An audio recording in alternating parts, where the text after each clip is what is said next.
Yeah, well, there is plenty to get to this morning, so let's head straight to the latest coronavirus developments, because just when you thought life had changed enough as it is, things have taken a drastic turn overnight.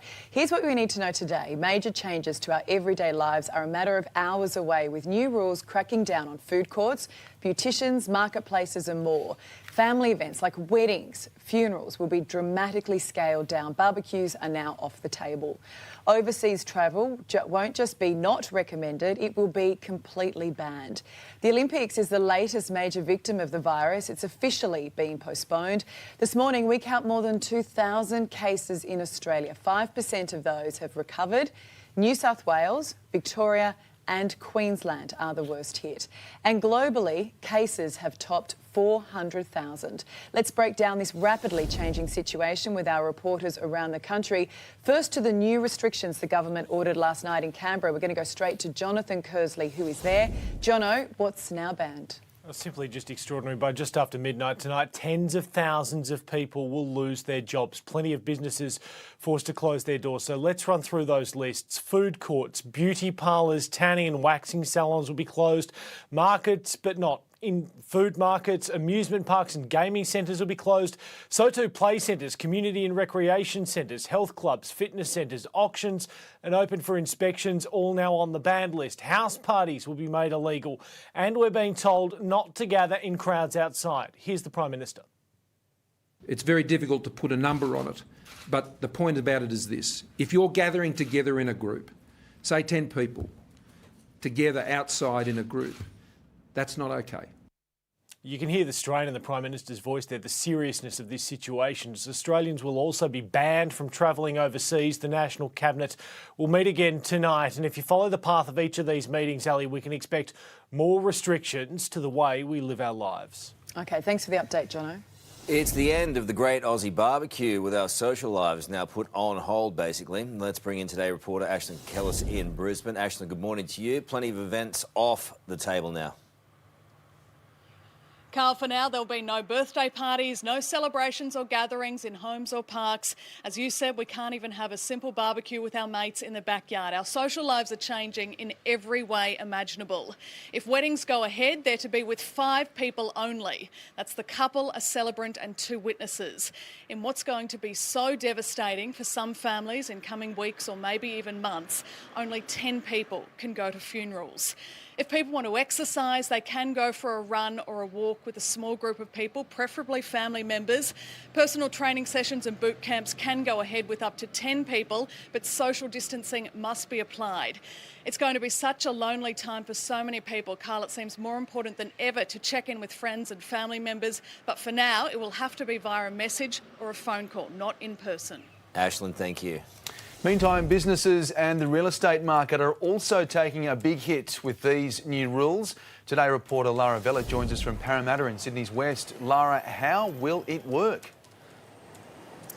Well, Alex, just at a time when people are struggling to pay their mortgage, cover their rent and also their bills, perhaps looking to get hold of some extra cash by putting their property on the market, major changes are coming to the property industry here in Australia, because from tomorrow, no longer will we see open for inspections. Auctions will also be cancelled. Now, what exactly the implications that will have on the property market across Australia remains to be seen, but you'd expect it's not going to be good news. Now, in the meantime, we can expect to see thousands and thousands of Australians who work in the beauty sector to be out of a job come midnight tonight, because places like nail salons, anywhere that does tanning and waxing and also tattoo parlours, as a result of these new restrictions, they will be forced to shut up shop. Now, in the meantime, interestingly, shopping centres like Parramatta Westfield behind me here, they will remain open, but with one major difference. From tomorrow, all food courts will be takeaway only, Alex, so expect those queues at Centrelink to become just that much longer.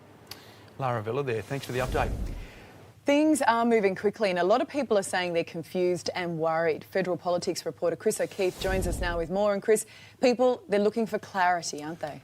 Ali, this is a chaotic situation and pandemics by their very nature are confusing. So the mixed messaging we're hearing out of the states and the federal government can be quite hard to take. But the Prime Minister said just be patient and bear with him. Now, what we know so far about what is open, we heard shopping centres. That is quite interesting, given that food courts will shut, but retailers will be open. Now, I was speaking to some retailers yesterday. They said over 40 stores, one company, they made just $200 in an entire day. But the landlords themselves, they're not giving any reprieve in terms of rent and that sort of thing, so they will almost certainly have to shut their doors of their own accord. And this is when we'll see these new restrictions. It's likely that capital cities, Brisbane, Melbourne and Sydney, will have their own full restrictions placed over them in the next few days, given that we are seeing epicentres in those states. The curves themselves are quite interesting. Australia is on a pretty upward trajectory. As you can see there, from our first 100 cases, it is growing exponentially. This is what the doctors are worried about. But further restrictions, and if you can believe these numbers coming out of China, we are seeing a significant flattening of the curve in China where all of this started. Now, this is a result of some draconian and very serious social isolation and social distancing. Whether or not that is true, given it is the Chinese government, we don't know yet. But in Australia, at least, we know our data is correct, and at the moment we are headed on a curve that they don't want to be.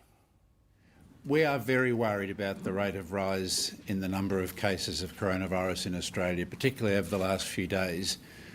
It is a very, very steep growth and it's very concerning. Sally expects more restrictions in coming days. Yeah, it's going to get a lot tougher. Thanks, Chris. The 2020 Tokyo Olympics has officially been postponed by more than a year for the first time in its 124-year history. The announcement was made last night after a meeting between the International Olympic Committee and Japan's president, both agreeing the move was necessary to ensure the safety of athletes and visitors. The event will now take place in the Japanese summer of 2021, a decision which will cost billions of dollars.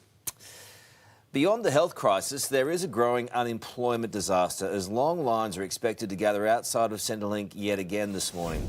Jess Millwood is in Logan for us. Jess, good morning to you. People are growing desperate, aren't they?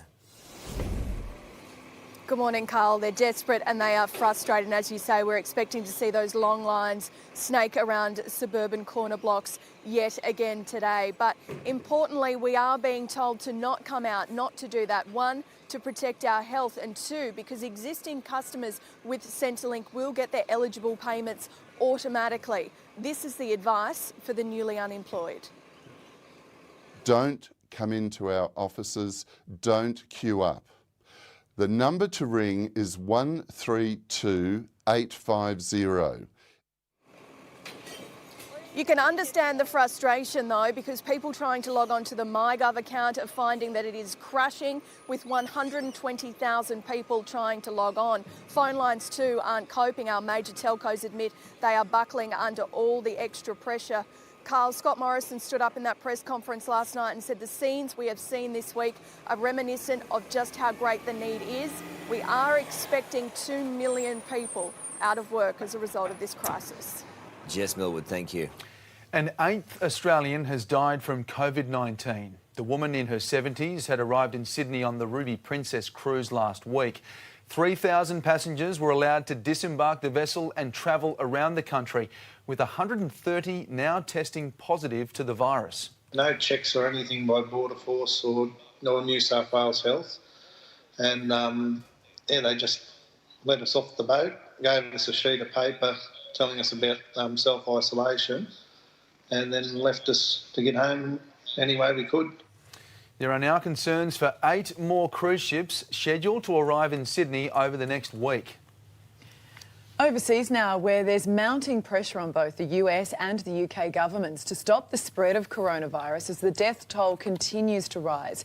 Our reporters were on the ground with the latest. Let's go first to London and correspondent Sophie Walsh, where the country has spent its first day in total lockdown. Soph, how did the Brits cope with the tough new restrictions?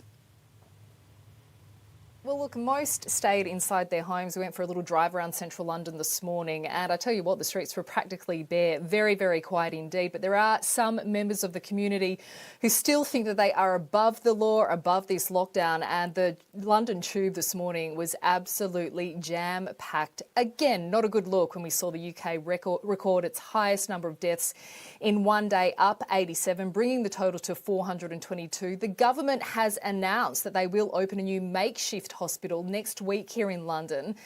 It will be built in a conference centre and provide 6,000 extra beds. Boy, do we need them. Across Europe, another significant increase in Italy with 743 more deaths. Spain now isn't far off behind them with 489 deaths in the past 24 hours.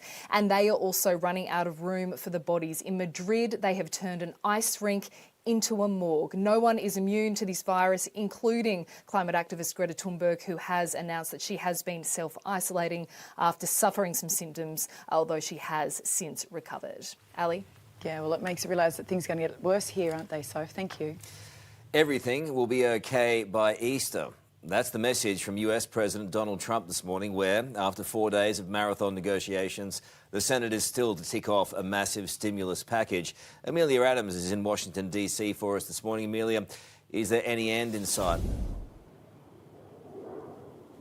Well, lawmakers insist they're getting very close to striking this $2 trillion stimulus deal. Carl, they're thrashing out the details to get the economy going, and that is the president's priority. He's made that very clear today, talking about getting people back to work, out on the streets, easing off the very strict containment measures that we've seen. And as you said, he set an extremely optimistic timeline for that happening, defying medical advice and predictions. Let's have a listen to Donald Trump a short time ago. I would love to have it open by Easter. I will tell you that right now. I would love to have that. It's such an important day for other reasons, but I'll make it an important day for this too. I would love to have the country opened up and just raring to go by Easter. Yeah, this is the number of cases here has surged to 50,000, more than 600 dead. Currently, more than 40% of the American population are under stay-at-home orders. And in New York, which is very, very badly hit, the new infection rate is doubling every 3 days. The governor there warning today that the peak of the pandemic there will hit in about 14 to 20 days. Easter Sunday, Carl, is in 19 days. Amelia, thank you.